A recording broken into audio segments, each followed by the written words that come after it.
Hello, everybody. Welcome back. It's me, Mr. Aaron. Sorry I'm a couple minutes behind starting when I usually do today.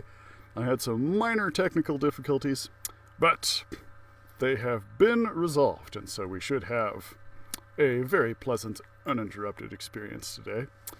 So, we are continuing with the story of Rikki Tikki Tavi from the Jungle Book today. It was very exciting yesterday. We had Rikki Tikki in his first battle against a live cobra. The cobra Nag and his wife Nagaina. And so, he was just getting ready to meet the muskrat Chachandra when last we saw him. So, that is where we will pick up today. Teddy carried him off to bed and insisted on Rikki Tikki sleeping under his chin. Rikki Tikki was too well bred to bite or scratch, but as soon as Teddy was asleep, he went off for his nightly walk around the house, and in the dark he ran up against Chachandra, the muskrat, creeping around by the wall. Chachandra is a broken-hearted little beast. He whimpers and cheeps all night, trying to make up his mind to run into the middle of the room, but he never gets there. "Don't kill me," said Chachandra, almost weeping. "Rikki Tikki, don't kill me." "Do you think a snake killer kills muskrats?" Rikki Tikki said scornfully. "Those who kill snakes get killed by snakes," said Chachandra more sorrowfully than ever. "And how am I to be sure that Nag won't mistake me for you some dark night?" "There's not the least danger," said Rikki Tikki, "but Nag is in the garden, and I know you don't go there." "My cousin Chua the rat told me," said Chachandra, and then he stopped. "Told you what?" "Shh! Nag is everywhere, Rikki Tikki. You should have talked to Chua in the garden." "I didn't, so you must tell me. Quick, Chachandra, or I'll bite you." Chachandra sat down and cried till the tears rolled off his whiskers. "I am a very poor man," he sobbed. "I never had spirit enough to run out into the middle of the room." "Shh! I mustn't tell you anything. Can't you hear, Rikki Tikki?" Rikki Tikki listened. The house was as still, but he thought he could just catch the faintest scratch, scratch in the world. A noise as faint as that of a wasp walking on a window pane. The dry scratch of a snake's scales on brickwork. "That's Nag or Nagaina," he said to himself, "and he's crawling into the bathroom sluice. You're right, Chachandra. I should have talked to Chua." He stole off to Teddy's bathroom, but there was nothing there, and then to Teddy's mother's bathroom.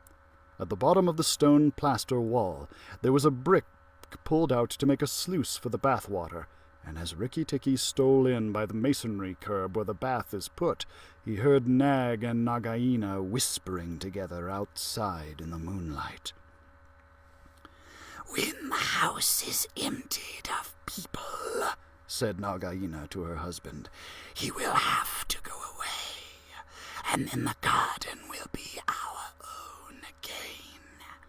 Go in quietly, and remember that the big man who killed Karait is the first one to bite. Then come out and tell me, and we will hunt for Rikki Tikki together." "But are you sure there is anything to be gained by killing the people?" said Nag. "Everything. When there were no people in the bungalow, did we have any mongoose in the garden? So long as the bungalow is empty, we are king and queen of the garden. And remember that as soon as our eggs in the melon bed hatch, as they may tomorrow, our children will need room and quiet." "I had not thought of that," said Nag. "I will go, but there is no need that we should hunt for Rikki Tikki afterward. I will kill the big man and his wife, and the child if I can, and come away quietly. Then the bungalow will be empty, and Rikki Tikki will go." Rikki Tikki tingled all over with rage and hatred at this, and then Nag's head came through the sluice, and his 5 feet of cold body followed it. Angry as he was, Rikki Tikki was very frightened as he saw the size of the big cobra. Nag coiled himself up, raised his head, and looked into the bathroom in the dark, and Rikki could see his eyes glitter. "Now, if I kill him here, Nagaina will know." Oh, I totally did the wrong voice there. I'm sorry. "Now, if I kill him here, Nagaina will know. And if I fight him on the open floor, the odds are in his favor. What am I to do?" said Rikki Tikki Tavi. Nag waved to and fro, and then Rikki Tikki heard him drinking from the biggest water jar that was used to fill the bath. "That is good," said the snake. "Now, when Karait was killed, the big man had a stick. He may have that stick still, but when he comes in to bathe in the morning, he will not have a stick. I shall wait here till he comes. Nagaina, do you hear me? I shall wait here in the cool till daytime." There was no answer from outside, so Rikki Tikki knew Nagaina had gone away. Nag coiled himself down, coil by coil, round the bulge at the bottom of the water jar, and Rikki Tikki stayed still as death. After an hour, he began to move, muscle by muscle, toward the jar. Nag was asleep, and Rikki Tikki looked at his big back, wondering which would be the best place for a good hold. "If I don't break his back at the first jump," said Rikki, "he can still fight. And if he fights... Oh, Rikki!" He looked at the thickness of the neck below the hood, but that was too much for him, and a bite near the tail would only make Nag savage. "Head," he said at last, "the head above the hood, and then when I am there, I must not let go." Then he jumped. The head was lying a little clear of the water jar, under the curve of it, and as his teeth met, Rikki braced his back against the bulge of the red earthenware to hold down the head. This gave him just 1 second's purchase, and he made the most of it. Then he was battered to and fro as a rat is shaken by a dog, to and fro on the floor, and up and down and around in great circles, but his eyes were red, and he held on as the body cart-whipped over the floor, upsetting the tin dipper and the soapy dish and the flesh brush, and banged against the tin side of the bath. As he held, he closed his jaws tighter and tighter, for he made sure that he would be banged to death, and for the honor of his family he preferred to be found with his teeth locked. He was dizzy, aching, and felt shaken to pieces when something went off like a thunderclap behind him. A hot wind knocked him senseless, and red fire singed his fur. The big man had been wakened by the noise, and had fired both barrels of a shotgun into Nag, just behind the hood. Rikki Tikki held on with his eyes shut, for now he was quite sure he was dead. But the head did not move, and the big man picked him up and said, "It's the mongoose again, Alice. The little chap has saved our lives now."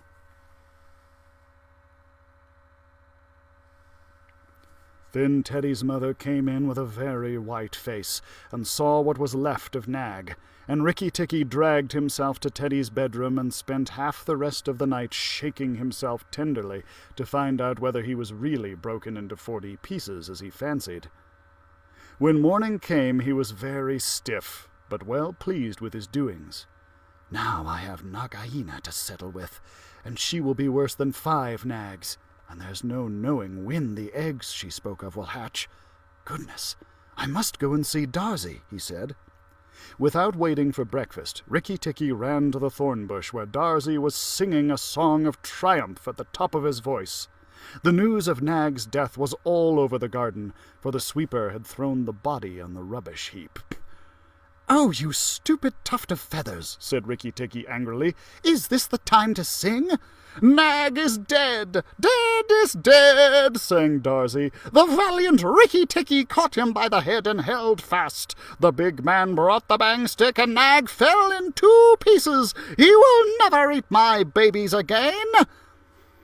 "All that's true enough, but where's Nagaina?" said Rikki Tikki, looking carefully round him. "Nagaina came to the bathroom sluice and called for Nag," Darzee went on, "and Nag came out on the end of a stick. The sweeper picked him up on the end of a stick and threw him on the rubbish heap. Let us sing about the great red-eyed Rikki Tikki!" And Darzee filled his throat and sang. "Oh, if I could get up there, I'd roll your babies out," said Rikki Tikki. "You don't know when to do the right thing at the right time. You're safe enough in your nest there, but it's war for me down here. Stop singing a minute, Darzee." "For the great, the beautiful Rikki Tikki's sake, I will stop," said Darzee. "What is it, O killer of the great and terrible Nag?" "Where is Nagaina for the 3rd time?" "On the rubbish heap by the stables, mourning for Nag. Great is Rikki Tikki with the white teeth." "Oh, bother my white teeth. Have you ever heard where she keeps her eggs?" "In the melon bed on the end nearest the wall, where the sun strikes nearly all day. She hid them there weeks ago." "And you never thought it worth while to tell me?" "The inn nearest the wall, you said?" "Rikki Tikki, you are not going to eat her eggs." "Not exactly, no, Darzee. If you have a grain of sense, you will fly off to the stables and pretend that your wing is broken, and let Nagaina chase you away to this bush. I must get to the melon bed, and if I went there now, she'd see me." Darzee was a feather-brained little fellow who could never hold more than one idea at a time in his head. And just because he knew that Nagaina's children were born in eggs like his own, he didn't think at first that it was fair to kill them. But his wife was a sensible bird, and she knew that cobra eggs meant young cobras later on. So she flew off from the nest and left Darzee to keep the babies warm and continue his song about the death of Nag. Darzee was very like a man in some ways.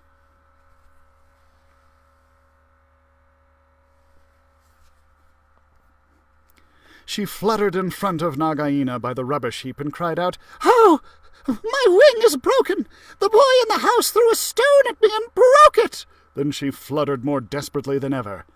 Nagaina lifted up her head and hissed, "You warned Rikki Tikki when I would have killed him. Indeed and truly, you've chosen a bad place to be lame in." And she moved toward Darzee's wife, slipping along over the dust. "The boy broke it with a stone!" shrieked Darzee's wife. "Well,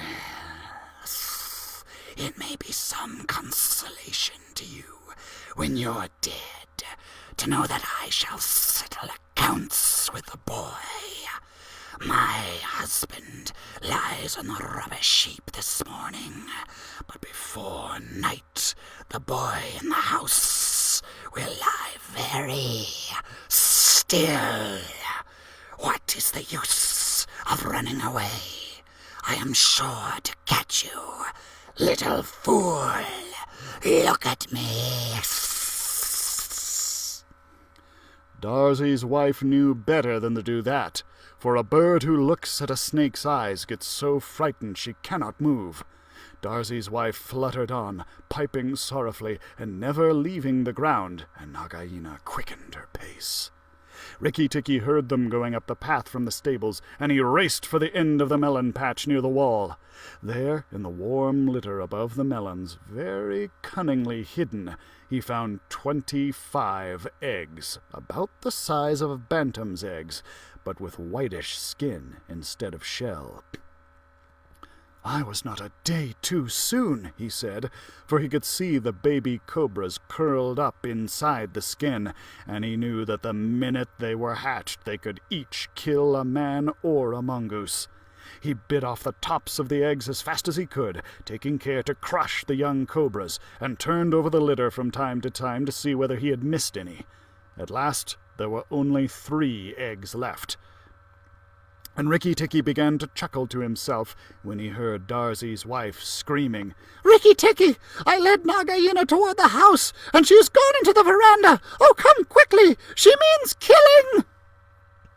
Rikki Tikki smashed 2 eggs and tumbled backward down the melon bed with a third in his mouth, and scuttled to the veranda as hard as he could put foot to the ground.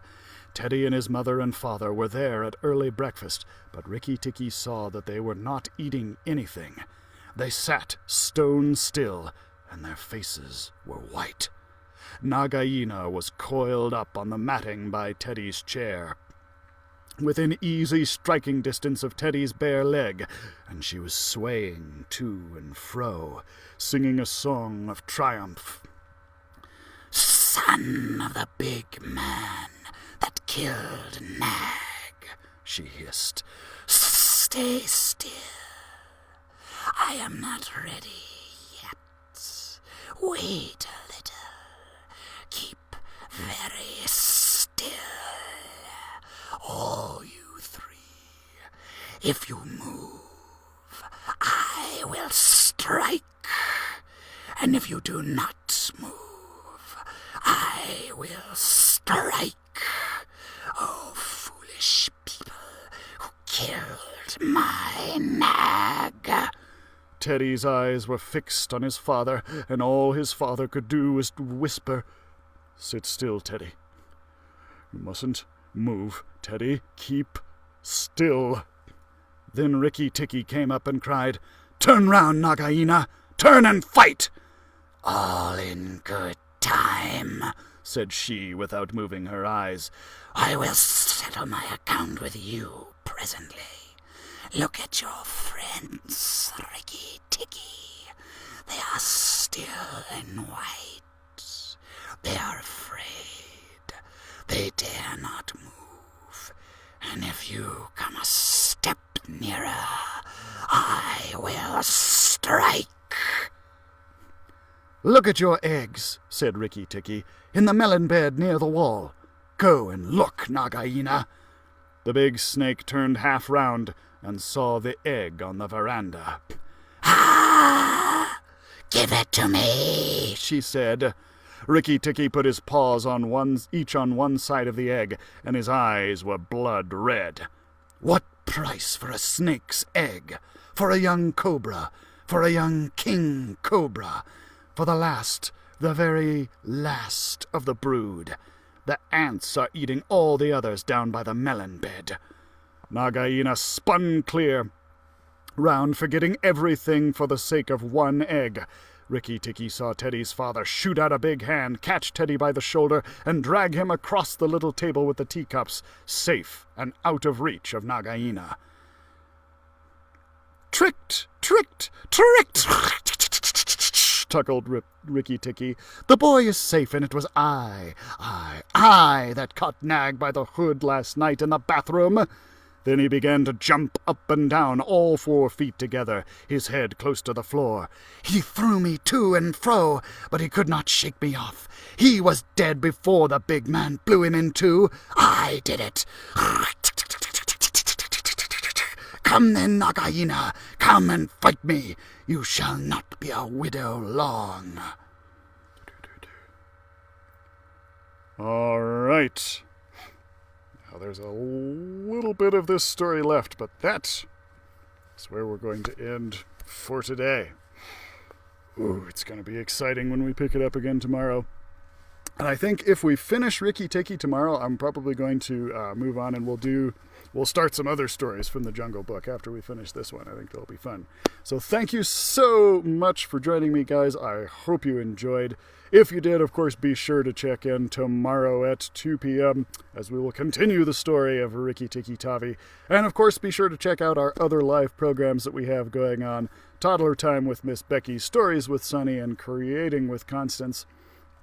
And, of course, don't forget that you have digital content available to you through your library system, Overdrive, RB Digital, and Hoopla, which is what we're reading off of right now. So, thank you so much, guys, and I will see you tomorrow.